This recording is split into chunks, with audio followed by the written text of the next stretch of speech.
रिश्तों की दुनिया में अक्सर कहा जाता है प्यार ही सबसे बड़ा सहारा है, लेकिन क्या हो जब यही प्यार धोखे का दूसरा नाम बन जाए। एक तरफ एक पति है जो दावा करता है कि मैंने सब कुर्बान कर दिया लेकिन बदले में मुझे मिला सिर्फ धोखा। तो दूसरी तरफ उसकी पत्नी है जो कहती है कि ये सब झूठ है, असली पीड़ित मैं हूं। अब सोचिए, क्या कोई इंसान अपनी पूरी कमाई, अपना घर, अपनी जमीन, यहां तक कि अपना भविष्य भी दांव पर लगाकर किसी और का सपना पूरा कर सकता है क्या? और फिर जब वही सपना सच हो जाए तो सब कुछ पल भर में बदल सकता है क्या? ये कहानी सिर्फ प्यार और शादी तक सिर्फ सीमित नहीं रही है, बल्कि ये कहानी है पैसे, नौकरी और इज्जत की एक लड़ाई की। एक ऐसी लड़ाई जो पति पत्नी के बीच में चल रही है। एक लड़ाई जिसमें आरोप भी है, सबूत भी, और सवाल तो अनगिनत हैं। सवाल ये है, क्या सच में एक पति ने अपनी पत्नी के करियर के लिए सब कुछ बेच दिया? क्या सच में पत्नी ने नौकरी लगने के बाद पति को नकार दिया है? या फिर ये सब सिर्फ एक इनसिक्योर पति की बनाई हुई कहानी है? ये कहानी आपको सोचने पर मजबूर करेगी, क्योंकि इस मामले ने ना सिर्फ अदालत का दरवाजा इस मामले में खटखटाया गया है, बल्कि पुलिस से लेकर मुख्यमंत्री तक इसकी गूंज सुनाई दे रही है। दोनों तरफ से दावों और आरोपों का ऐसा खेल चल रहा है कि असली सच धुंधला पड़ता जा रहा है। अब सवाल यह है, आखिर कौन सही है और कौन गलत? क्या यह मामला धोखे और लालच की कहानी है, या फिर झूठे इल्जामों और बदनाम करने की एक कोशिश है? क्योंकि सच जो भी हो, इस केस ने रिश्तों की बुनियाद पर सबसे बड़ा सवाल अब खड़ा कर दिया है। सवाल ऐसा कि क्या प्यार वाकई सिर्फ नौकरी और पैसों का मोहताज है? वीडियो को अंत तक जरूर देखिएगा, क्योंकि आखिर में आपको पति की कहानी उसी की जुबानी सुनाएंगे और सुनिएगा कि पति इस मामले पर आखिर कहता क्या है। नमस्कार, मेरा नाम है मोहम्मद आसिम और आप देख रहे हैं क्राइम तक। हरियाणा के पलवल से एक अजीब व गरीब मामला सामने आया है। यहां रहने वाले प्रीतम नाम के शख्स का यह आरोप है कि जैसे ही उसकी पत्नी दिल्ली पुलिस में कांस्टेबल बनी, उसने उसे छोड़ दिया। वहीं पत्नी का इस मामले पर कहना है कि पति झूठे आरोप लगा रहा है और वो उसे बदनाम करने की कोशिश कर रहा है। अब जरा पूरा किस्सा आपको तफसील से मैं समझाता हूं कि आखिर ये मामला है क्या। सबसे पहले पति की बात करते हैं। जो पति है प्रीतम, जो पलवल के बडौली गांव का रहने वाला है, उसने अदालत में एक याचिका दी है। उसका कहना है कि उसने अपनी पत्नी प्रीति की सरकारी नौकरी के लिए बहुत मेहनत की है, पैसे खर्च किए हैं, यहां तक कि लाइब्रेरी और जमीन भी बेच दी। दोनों की मुलाकात 2021 में हुई थी। प्रीतम की लाइब्रेरी में कुछ मुलाकातें बढ़ी, दोस्ती हुई और फिर प्यार में ये दोस्ती तब्दील हो गई। इसके बाद जनवरी 2023 में दोनों ने आर्य समाज मंदिर में शादी कर ली और शादी के बाद दोनों कुछ वक्त तक प्रीति के घर पर रहे और फिर पलवल में एक किराए के मकान में शिफ्ट हो गए। इसी बीच प्रीति ने दिल्ली पुलिस में भर्ती के लिए एक आवेदन दिया। प्रीतम का इस मामले में दावा है कि पत्नी की तैयारी के लिए उसने हर तरह की मदद करी, आर्थिक तौर पर भी, यहां तक कि फिजिकल टेस्ट के लिए भी ट्रेनिंग करवाई।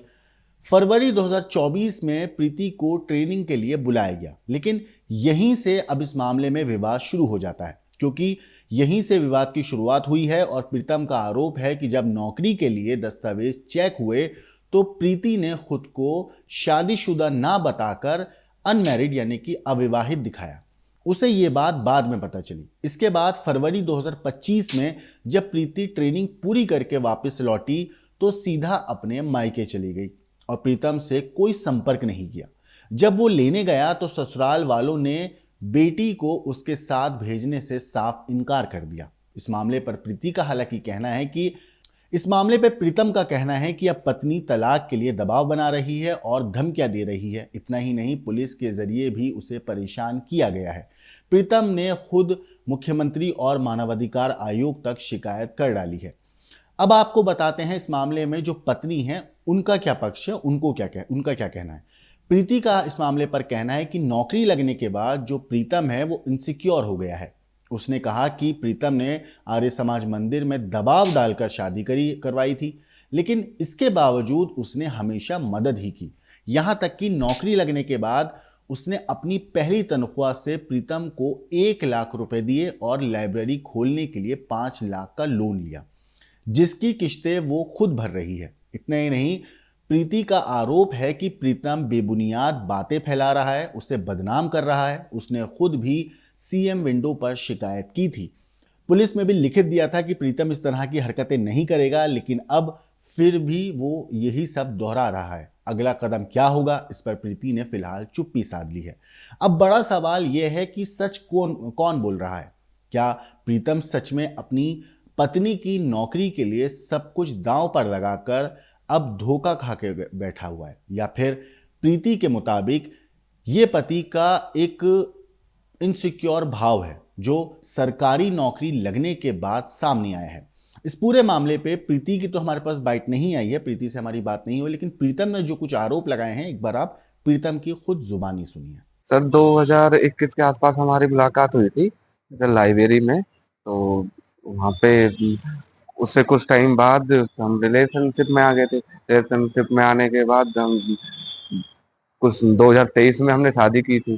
शादी करने के बाद फिर यहाँ पे पलवल मालक फ्लैट लेके मैंने रखा था। जैसे सारी तैयारी वगैरह टोटली मैंने खुद ने कराई थी। कराने के बाद इसका सिलेक्शन 2023 के लास्ट दिसंबर के आसपास दिल्ली पुलिस में हो जाता है। होने के बाद ये ट्रेनिंग पे चली जाती है। वहाँ से फिर वापस करवाती है ट्रेनिंग पे। फरवरी 2025 की बता रही थी वापस। हाँ हाँ हाँ, फरवरी 2025 में ये वापसी आती है। वहाँ से आने के बाद मैंने बोला इससे कि भैया अब अपने घर रहते हैं। अपने पिताजी और अपने फैमिली को बुला के अपने फैमिली के साथ चली गई थी। और वहां से अब मैंने बोला भी था इससे कि भाई अब अपने घर आ जाओ। तो इन्होंने क्लियर मना कर दिया और मुझे धमकाया भी। क्या बोलते हैं? नहीं, मुझे नहीं रहना तेरे साथ और हमारी कोई शादी नहीं हुई है। जबकि दिल्ली पुलिस कांस्टेबल जब इसका एग्जाम हुआ, वो फॉर्म फिल किया था इसने, तो वहां पे भी इसने अपने आप को अनमैरिड बताया है। आपने शादी कब की थी? आपके पास सबूत है शादी के? जी जी, मेरे पास सारे सबूत है। 2023 में यानी कि 4 जनवरी 2023 को शादी हुई थी। कहाँ पे ये शादी थी? ये आर्य आर्य समाज मंदिर शाहपुरा बल्लभगढ़। तो अभी आपकी पत्नी दिल्ली पुलिस में है, बताया जा रहा है अरेस्ट भी किया गया है आपको। जी जी, ये 2 तारीख को क्या नाम से यहाँ पे इंस्टीट्यूट पे ही समथिंग 4 से 5 पुलिस वाले आए थे। तो वहाँ आके मुझे पूछताछ और बोल रहे थे। तो वहाँ पे बुलाया, चौकी में बुलाया था मैं। वहाँ पे जाने के बाद हमारे भैया आए, मोनू मोनू दैया, ये जो मेरे एडवोकेट हैं, और राजकुमार शर्मा जी। तो उनसे मैंने बोला कि ऐसे ऐसे परेशान कर रहे हैं मुझे। तो वो मेरे साथ गए वहाँ पे। तो हमने सारे डॉक्यूमेंट्स वहाँ पे उनको दिखाए, क्योंकि वहाँ पे कोई ऐसा दोष सिद्ध नहीं हुआ। ये ओनली हरासमेंट के लिए करे जा रहे हैं क्या मेरे को। नौकरी मिलने के बाद छोड़ा गया आपको? जी जी जी जी। नहीं, अब तक यानी कि 3 महीने पहले तक भी खूब सही था। खूब आना जाना। मैं ट्रेनिंग पे जब इसको लेके भी आता था, जाना छोड़ के भी आता था। तो जब भी छुट्टी होती थी या कभी भी इसको, तो वहां से फिर दिल्ली दिल्ली हम रहते थे। अभी क्या चल रहा है? अभी आप भटक रहे हैं इधर उधर? सर मैंने सेक्शन 9 का केस डाला हुआ कोर्ट में, क्योंकि इन्होंने मुझे धमकी भी दी है और मुझे घर से निकाल दिया था कि भाई मुझे रहना ही नहीं है तेरे साथ में। तो मैंने सेक्शन 9 का केस डाल रखा था। तो इनके पास वो नोटिस पहुंचा है। तो उसके ही जरिए फिर के भी ये इसने जानबूझकर अपने उसमें जो दिल्ली पुलिस का फॉर्म था उसमें अपना अनमैरिड दिखाया, जबकि ये विवाहित आपने थी। कहाँ कहाँ शिकायत की? बताया Delhi police commissioner? Delhi police commissioner के पास भी कंप्लेंट की है मैंने, और मानवाधिकार आयोग में भी कंप्लेंट की है। यहाँ के डीसीपी दिल्ली सरिता बिहार भी मैंने कंप्लेंट की है। तो आपकी क्या मांग है? क्या? मांग सर यही है कि मैं अपनी वाइफ को घर लाना चाहता हूँ, इसलिए मैंने सेक्शन 9 का केस डाला हुआ था। अब ये मेरे पे हरेसमेंट करा रहे हैं, कभी किससे कभी किससे। और बोल रहे हैं कि भाई अगर तूने फिर ज्यादा अगर हमारे डिपार्टमेंट में भी या कहीं भी इसकी जानकारी दी कि भाई ये विवाहित है, तो इसका अंजाम तुझे बहुत भारी तो भुगतना आपकी पड़ेगा। वाइफ भी धमकियां देती है आपको? जी। किस तरह की धमकियां?